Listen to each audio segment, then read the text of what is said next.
Ini anti klimaknya dari 10 tahun perjalanan ini yang sangat menurun, yaitu kita gagal untuk lolos ke PON-nya. Kita sambil santai ya, santai ini ya. Jadi kita buka-bukaan dikit juga lah, biar masyarakat di Kalimantan Selatan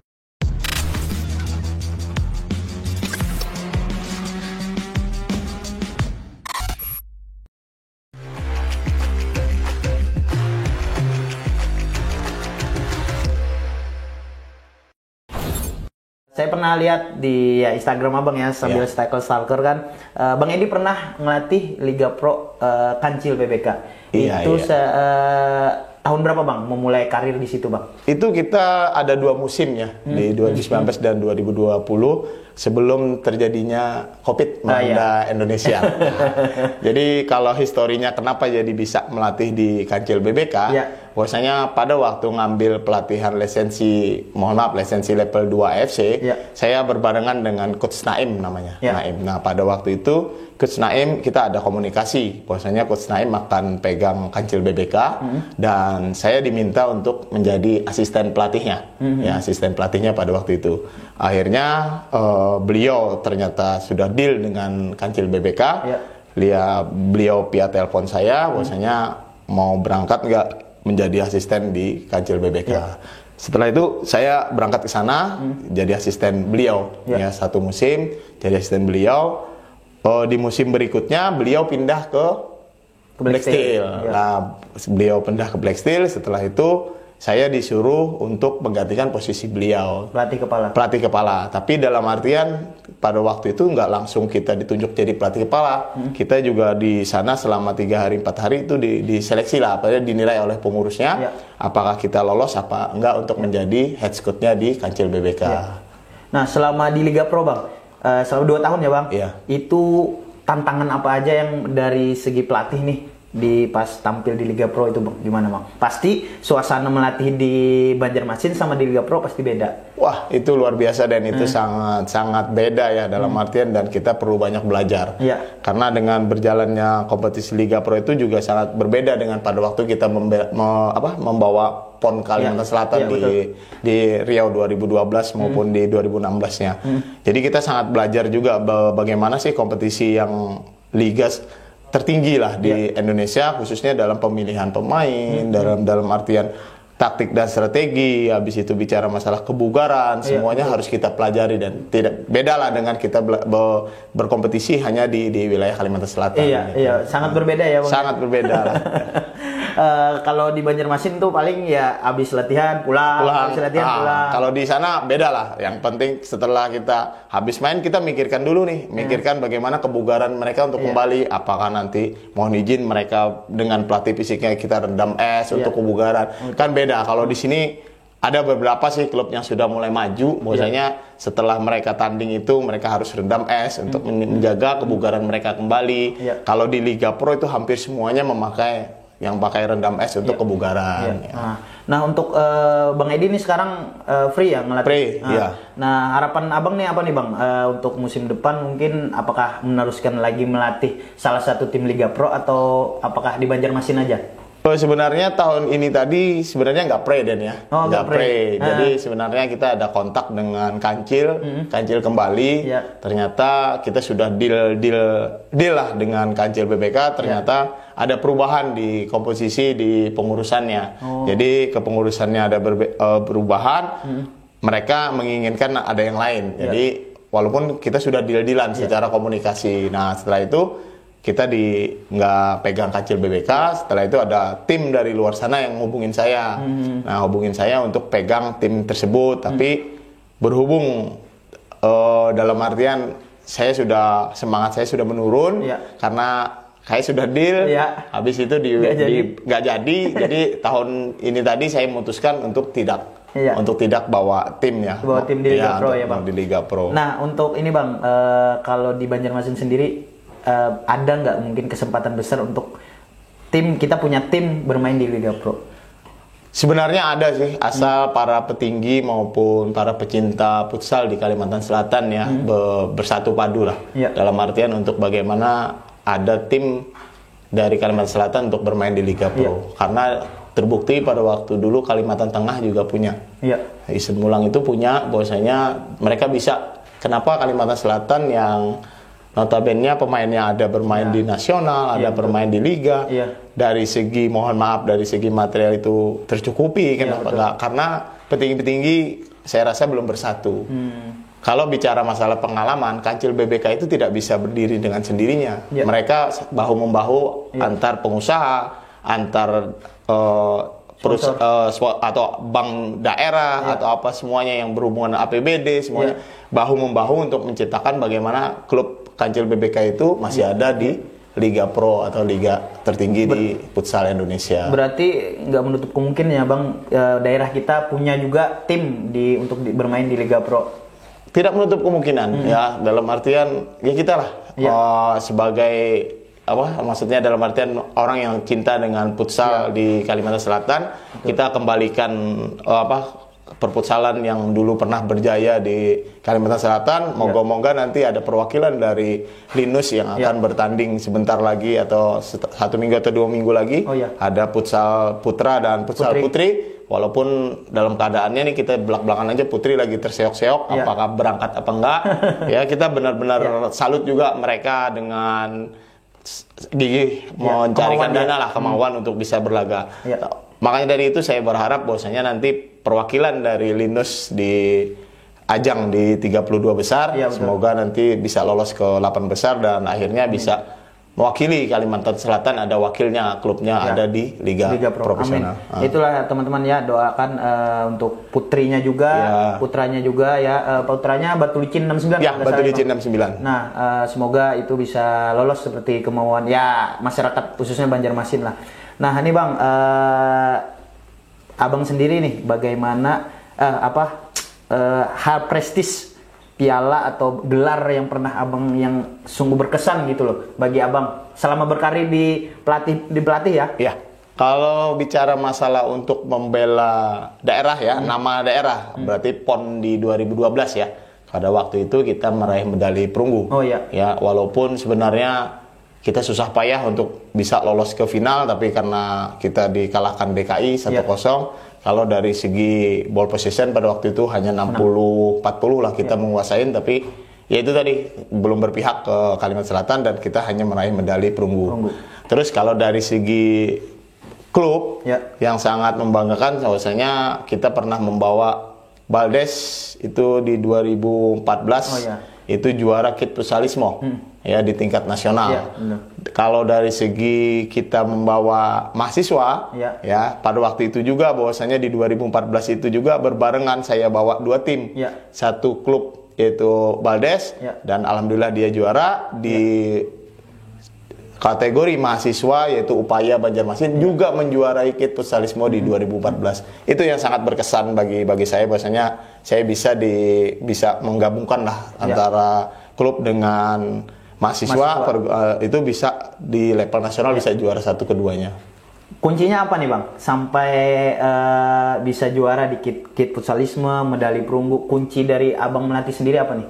Kalau kuncinya bahwasanya kalau dibicara pada waktu di 2014 itu karena kita masih di backup ya, di backup dalam artian kita masih menuntut ilmu dengan dirteknya, bahwasanya Coach Andre Irawan.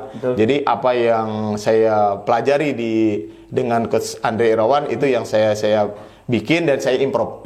Nah, itu kuncinya. Jadi tidak textbook atau dalam artian kita tidak berikut Coach Andre aja enggak. Bahwasanya kita improvisasi lah. Bagaimana untuk bisa menciptakan tim ini menjadi solid lah. Dan alhamdulillah dengan kita bisa improve, kita bisa belajar dengan beliau, kita praktekkan dan alhamdulillah kedua-duanya bisa menghasil juara. Berarti itu kuncinya ya, Bang? Ya, kuncinya. Bukannya sekedar cuman ngelihat dari YouTube, tapi kita harus mempelajarinya juga. Iya, dalam artian YouTube itu buat kita buat pondasi aja, dalam artian pondasi. Setelah itu pelatih itu punya kebebasan untuk mengimprove. Jadi kenapa jadi pemain itu bisa berimprove itu berasal dari pelatihnya, bahwasanya ada kebebasan dia mau untuk improve. Jangan dibicara masalah untuk pemain, pemain itu jangan textbook, jangan disuruh 1 tambah 1 hasilnya 2, padahal masih banyak untuk menjadikan hasilnya 2. Nah, itu yang paling penting. Berarti tidak salah belajar di YouTube, tapi asalkan diterapkan ya Bang? Ya, diterapkan dan dalam artian dipelajari dan kita bisa improve. Jangan selalu mengandalkan di YouTube itu. Dan YouTube itu kan hanya dalam artian hanya video. Nah, harus kita pelajari, tapi dalam artian bagaimana pada waktu kompetisi itu bisa digunakan. Nanti pada saat kapan kita menggunakannya, ini yang perbedaannya. Kalau kita bicara masalah pelatih YouTube sekarang, di YouTube praktekkan, padahal penggunaannya bukan untuk di kompetisi itu. Gitu. Nah, itu banyak ya belajar saya, khususnya karena saya masih memulai karir ya Bang, baru ngambil lisensi. Nah, masih banyak belajar. Tapi nilainya baik kok. Amin. Semoga saya sendiri bisa meneruskan ya, bisa prestasinya bisa ya mungkin lebih dari Bang Edi ya kan. Amin. Tapi saya khusus cewek. Ya, nggak apa-apa, nanti suatu saat berawal dari cewek, akhirnya nanti ke cowok lah dalam artian. Karena kita semuanya berawal dari belajar lah, asal mau belajar. Kenapa nih kalau Abang sendiri nih, pertanyaan pribadi saya, kenapa Bang Edi nggak bawa cewek? Kan Liga Pro ada juga cewek. Permasalahannya ada dalam artian kita kehidupan kan ada dari sisi keluarga, ada dari sini. Jadi tidak selamanya kita mau melatih putra tapi putri enggak, berarti ada yang pengganjal lah, dalam artian bukan masalah kenapa tidak ngasih putri, karena saya ingin fokus di putra aja. Ya nggak usah kita buka kenapa jadi ngasih putri. Jadi dalam artian saya ingin fokus di putra aja. Untuk pelatih-pelatih yang mau berkarir seperti saya khususnya dan teman-teman yang lain, kalau mau mencapai bisa ke Liga Pro itu bagaimana caranya Bang? Kalau ke Liga Pro ya, dalam artian kita ini harus ingin ke nasional, kita harus punya kita harus punya channel, atau dalam artian untuk teman yang berlaga di Liga Pro. Otomatis nanti kita harus bisa mengajukan diri kita bahwasanya kita mampu. Ya dalam artian kemampuan itu berawal dari lisensi. Ya, jadi lisensi itu sangat penting. Jadi pelatih Liga Pro itu sekarang harus memegang level 2 AFC. Jadi tidak bisa pelatih level nasional maupun level 1 AFC itu menjadi head scout-nya di Liga profesional. Berarti kalau saya itu masih level nasional, level 1 nasional. Ya, level 1 nasional. Berarti masih ada 2 tingkat. 2 tingkat lagi.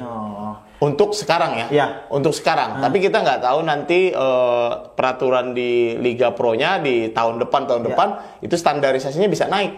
Bisa naik ke level 3 FC, berarti Denny harus naikkan lagi. Berarti ya. Setelah ini level 1 AFC, nanti baru level 2 FC, baru level 3 FC. Kalau nggak salah yang level 2 AFC baru Wahyu ya? Di sini ada Chandra, ada Wahyu, ada si yang dari RB itu siapa? Adi ya? Adi. Nah, itu ada itu. Jadi kalau bicara masalah pelatih-pelatih yang ada di Kalimantan Selatan sih udah cukup sih yang level 2 FC-nya untuk bisa menggantikan Abang lah, kalau bisa ada kesempatan di Liga Pro ya berani aja tampil di sana gitu loh. Tapi tetaplah mereka belajar sama Bang Edi. Kan yang seniornya siapa? Kalau bicara masalah senior pengalaman ya kita bisa lah. Tapi kalau sekarang saya bisa pelatih muda lebih terbuka lah untuk bagaimana sekarang banyak YouTube, sekarang banyak minta ilmu dengan pelatih-pelatih luar negeri. Apalagi sekarang ada Zoom sekarang. Jadi kalau kita bicara masalah untuk mengimprove taktik dan strategi itu, pelatih muda itu sebenarnya lebih bagus karena kemauan dia lebih bagus. Jadi intinya bagaimana tinggal mental dan kemauan di pelatih muda aja untuk bisa berkarir di lebih bagus lagi. Kalau saya sih mungkin saya belum pernah kerjasama sama Bang Edi ya. Tapi saya ngambil juga ilmu dari beliau yang dari sikap tegas dalam memimpin, dalam melatih itu yang saya ambil Bang dari Bang Edi nih. Tanpa sepengetahuan Bang Edi, ini Bang Edi seperti ini, saya ambil nih karena kan ada hal-hal yang bisa saya ambil nih dari Bang Edi nih, ada bisa juga yang saya ngambil dari pelatih lain. Nah, itu Bang. Karena karena tidak selamanya pelatih itu ada keras, ada pelan, ada ini tergantung kita lah. Kapan saat penggunaannya di situasi yang bagaimana kita untuk menggunakannya. Satu Bang, terakhir Bang, sebelum menutup harapan kunci untuk pemain muda nih Bang, khususnya daerah kita Bang, bagaimana kita bisa menyusul the next Saipullah, the next Rian, the next Jumadil, the next Hafiz, itu gimana Bang? Untuk khususnya pemain muda nih Bang. Kalau pemain muda saya berharap pada waktu mereka sudah dalam artian kondisi puncaknya bagus dan nanti suatu saat berlaga di tingkat nasional, keluarkanlah kemampuan kalian yang sebenar-benarnya sekuat tenaganya untuk bisa dilihat orang pada waktu tampil di tingkat nasional. Karena untuk berlaga di Liga Pro itu orang melihatnya di tingkat nasional. Kecuali kita bisa untuk seleksi terbuka, boleh kita ikut di seleksi terbuka di salah satu klub liga. Tapi pada waktu di Linus ini nanti berapa pemain-pemain yang dalam artian sangat potensial di Kalimantan Selatan, tolong tampil yang luar biasa maksimal, karena di sana banyak pemandu bakat yang ingin melihat dan ingin merekrut pemain-pemain yang akan berlaga di liga profesional musim depan. Nah, jadi untuk yang pemain-pemain yang ada di Kalimantan Selatan yang muda, yang belum di tingkat nasional lah, giatlah masih berlatih karena jenjangnya masih panjang. Untuk nih Bang, sedikit lagi cara menghilangkan biasanya pemain itu mudah dengan star syndrome. Ketika dia merasa di puncak, dia jarang latihan, indisipliner. Itu bagaimana Bang cara menanggulanginya kita sebagai pelatih? Sebenarnya kalau seorang pelatih itu ya biasanya pemain itu cepat puas. Ya dalam artian cepat puas, dia pencapaiannya sudah yang luar biasa, dia lupa dengan dirinya sendiri. Bahwasanya bagaimana untuk mempertahankan, karena mempertahankan tuh lebih susah daripada kita merebutnya dari kondisi pusatnya.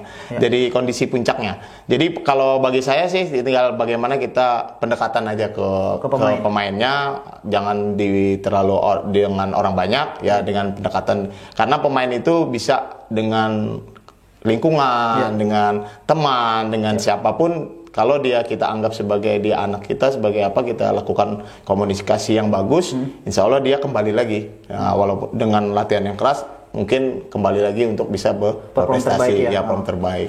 Oke, itu teman-teman dari Wejangan lah, dari Bang Edi ya kan. Semoga pemain-pemain kita ada the next selanjutnya Bang di timnas bahkan ya kan, setelah Saifullah dan Rian. Nah, kita harap ada selanjutnya. Nah, terima kasih Bang nih atas waktunya. Susah nih mencari waktu Bang Edi nih karena kesibukan beliau kan. Saya sudahi dulu untuk tensi kali ini. Terima kasih Bang Edi. Salah hilap, mohon maaf. Assalamualaikum warahmatullahi wabarakatuh.